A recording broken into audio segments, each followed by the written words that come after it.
The Vampire of Lübeck, Case File 78V092. This is a real paranormal case file based on true historical events. They called it The Vampire of Lübeck, but this true story isn't about monsters that rise from graves. It's about grief that never learned how to die.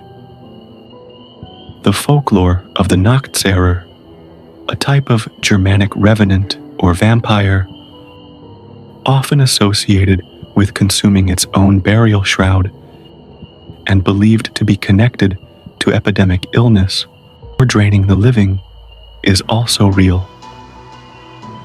In the 1800s, before medicine had answers, tuberculosis was known simply as consumption. It spread quietly through families, one after another, pale, coughing, fading away. People didn't understand bacteria or contagion back then. They only knew that when one died, another soon followed. So they looked to the graves for blame.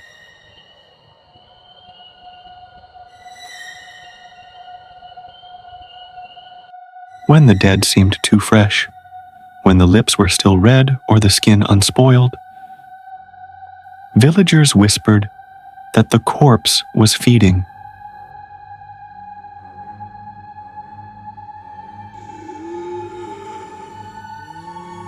They called it vampirism.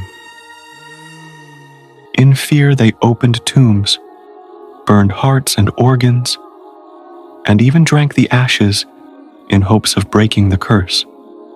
But there were no vampires in those graves, only the dead.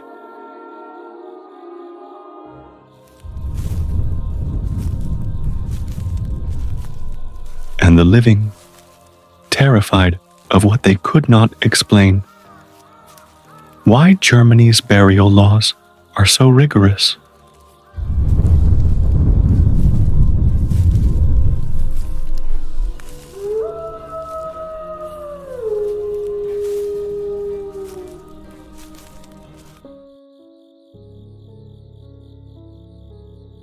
Historically, regulations such as the 1934 Friedhofszwang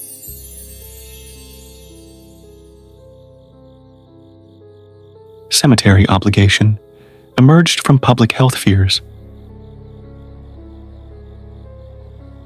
Decaying bodies, disease, and church-state control of burial rites. Today, the regulations serve to protect the dignity of the dead, ensure proper documentation, regulate the funeral industry, and avoid unmanaged disposal of human remains.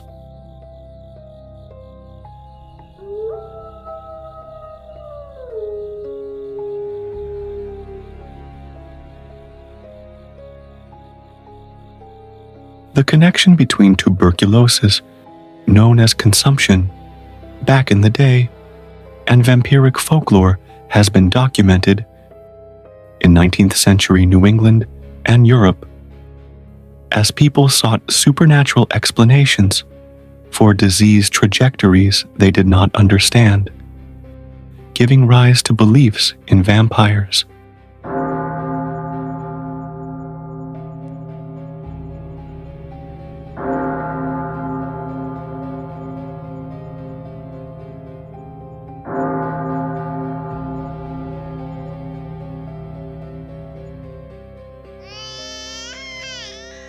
Between 1929 and 1933, in Lübeck, northern Germany, 251 infants received a new vaccine against tuberculosis. A dose meant to save them, but it was contaminated. 173 fell ill. 77 perished.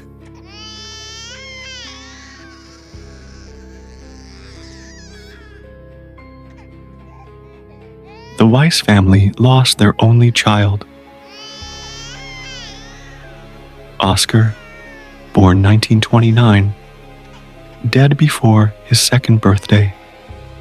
His mother placed his favorite doll beside him in the cradle and never moved it again.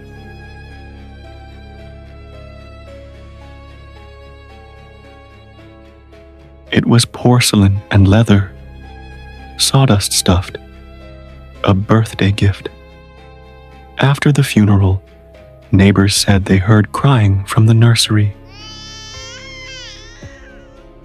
The doll would be found sitting upright in the crib facing the door. And one morning, Herr Weiss found blood, a single bright smear, on the pillow beside it.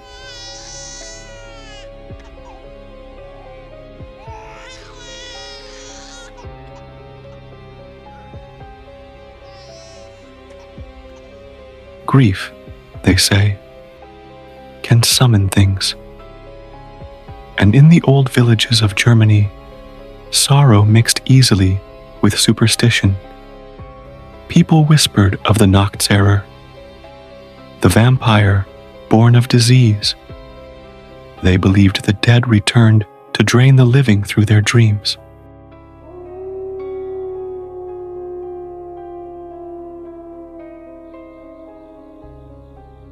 In the 1800s, when tuberculosis spread through towns, families blamed the dead. They dug up bodies, looking for signs of life.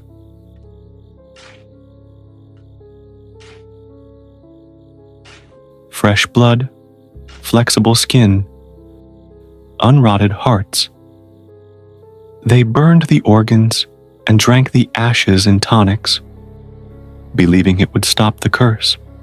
By the time Oscar died, that fear still lingered. The Weiss family, desperate and broken, whispered old prayers, and something answered.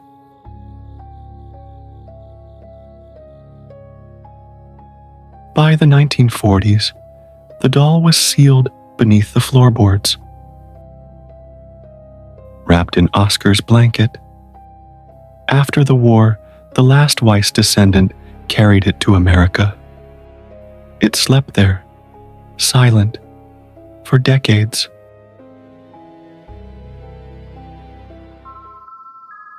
In 2019, the doll resurfaced in a Detroit suburb. The Blakely family bought it from distant relatives. Within months, they began hearing small footsteps.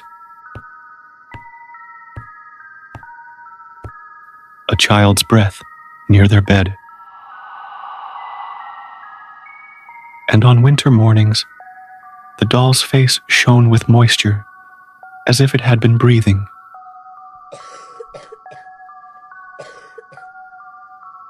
I dreamed of a boy standing by the door. Light spilled from his eyes. Both Robert and Linda Blakely developed severe anemia. No medical cause found.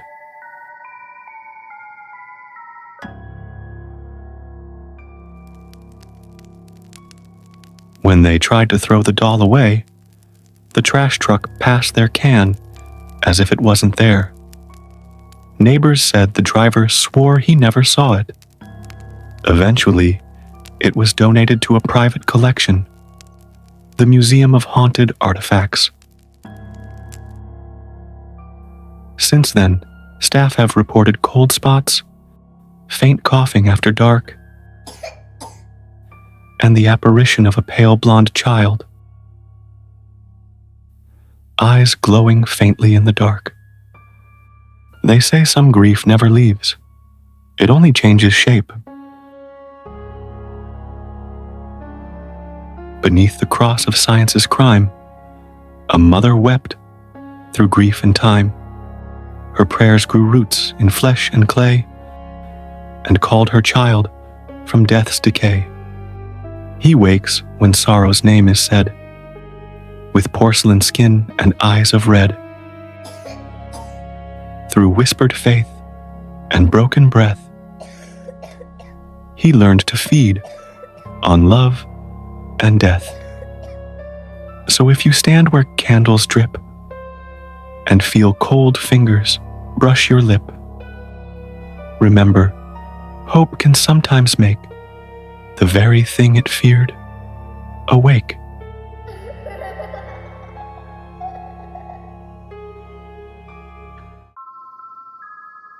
The strict burial laws in Germany would have shaped how families dealt with death, remains, and grief.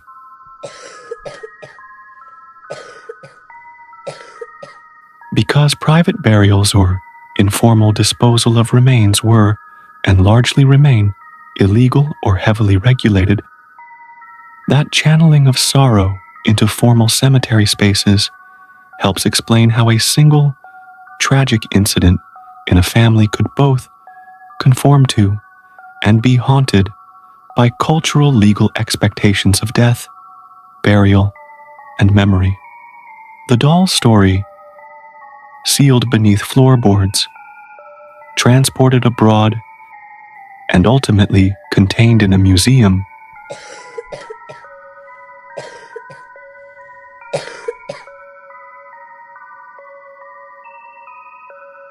regulations restrict how remains are treated, but grief finds other conduits. Objects, legends, haunted artifacts.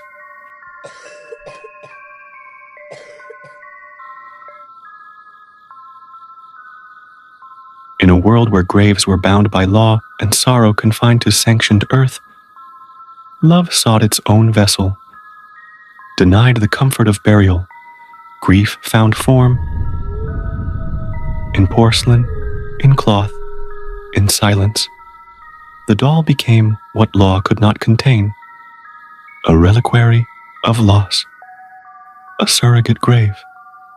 And though decades have passed, it still waits, carrying the weight of all that was never laid to rest. Please take a moment to like, share, and subscribe for more true, haunted case files.